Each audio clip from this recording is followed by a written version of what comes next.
What is the origin of Taraweeh? Some say that it is a bid'ah. And what is a bid'ah? What is Taraweeh? When was the term Taraweeh used first time? Why do we pray this? Normally we see the term Qiyamul Layl more in Hadith. Difference between Tahajjud and Taraweeh. How many rak'ah should we pray? Should we pray witr with the Imam? Well, first of all, we don't know exactly when the term Taraweeh was invented. Most likely it was invented by the time of Umar, may Allah be pleased with him, or afterwards. Taraweeh was given to that prayer because people used to prolong it in length. So between 2 rak'ahs or 4 rak'ahs, they used to take a break. In Arabic, they used to take raha. So Taraweeh is taken from raha. And some say Taraweeh is because they change between left and right foot, resting on one of them because of the length of the prayer. So when you stand idle, one of your feet would probably ache. So by leaning a little bit to the right and then afterwards leaning to the left, you tend to alternate and get a little bit of comfort out of that. But the most authentic opinion is that the first one was used. Now, what is the origin of Taraweeh? Some say that it is a bid'ah. And what is a bid'ah? An innovation or a bid'ah is something that is invented in religion that is not part of it, with the intention of worshipping Allah and getting closer to Him.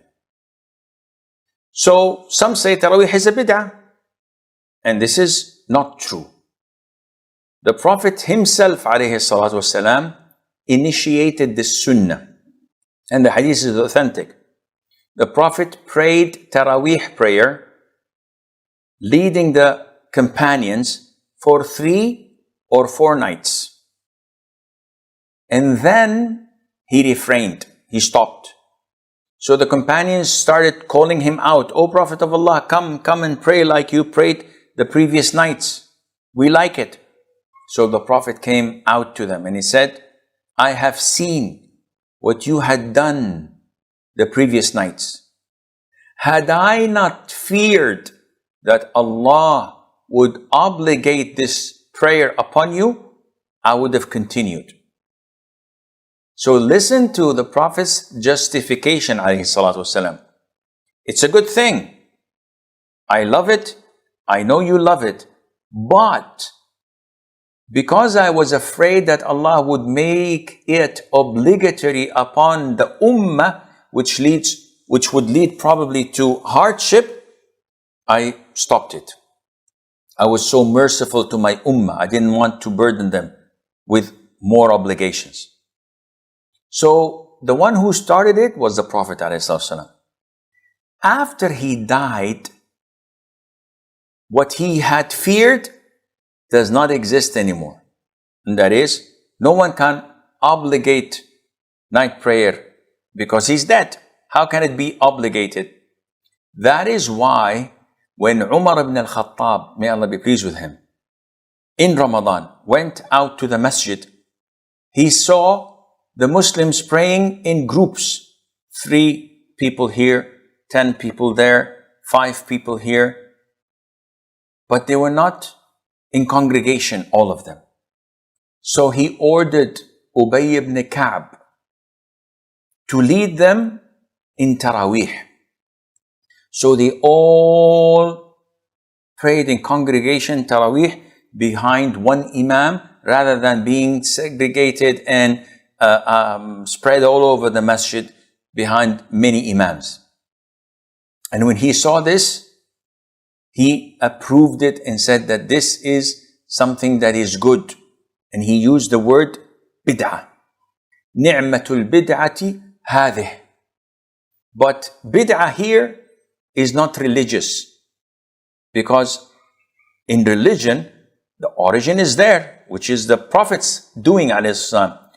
Bid'ah here is the linguistic terminology, which is something new. And because they were praying in groups, different groups, what he had done is something new, which is nice, described as bid'ah, but it is not a religious bid'ah that is bad in Islam. Again, because the one who did it was the Prophet ﷺ. So he revived his sunnah sallallahu alayhi wa sallam. How many rak'ahs do we pray Taraweeh?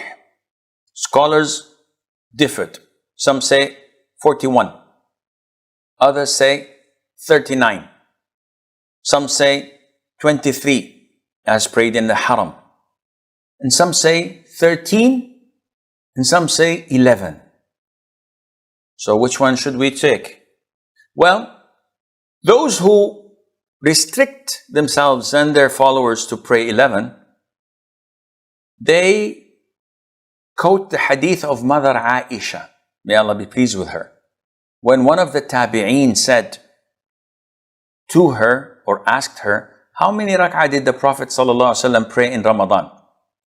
She said, my nephew, and this is what the Arabs say to whomever is younger than them, Yabna akhi, my nephew.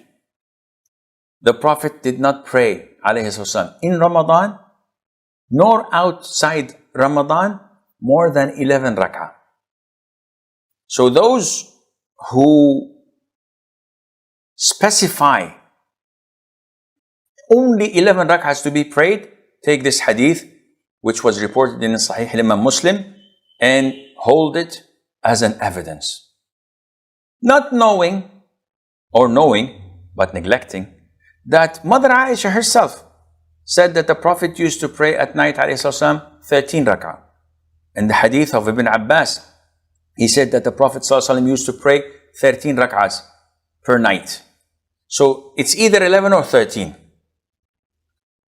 But is there any problem in increasing that? It's an issue of dispute. Some say it is totally prohibited. And their allegation is not so strong. They say that the Prophet did not pray more than 11, but we know that he prayed 13. Let us assume he did not pray more than 11. Does this mean that it is not permissible to add? There's no restriction in adding.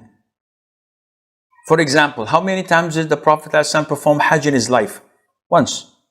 So if I have the ability to perform it once every 5 years, or if I am always invited every year to a camp in Hajj, and I have the luxury of performing it once a year, do you say that I shouldn't do that because the Prophet only performed Hajj once in his life? I said, no, of course we don't say that. So, touche.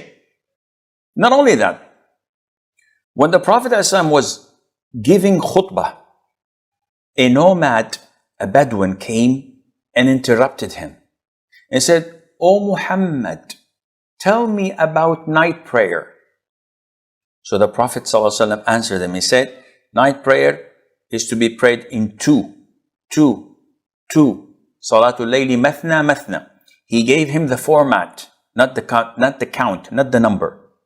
And then he said, if you feared Fajr, then offer 1 rak'ah witr. And the man left. Now we know that if the number was essential, the Prophet would not have, sallallahu alayhi wa sallam, delayed explaining it. He would have called the man and said, come. The format is 2, but you should not increase more than 11. Because the Prophet did not say this, alayhi salatu salam, we now understand that the sky is the limit. So you want to pray 20 and pray 1 rak'ah witr or 3 rak'ah witr? No problem. You want to pray 100? No problem. You want to pray 1,000? No problem, because anyone who comes and says, whoa, you can't add more than 11, we say, with all due respect, this is wrong. Without providing the evidence that prevents us from praying more, we cannot limit people to this. Said, yeah, but Mother Aisha said he did not offer more than 11 alayhi salatu wasalam. True, but he did not offer more than one Hajj in his life. He did not offer more than 2 Umrahs in his life, and so on. So I hope this answers your question.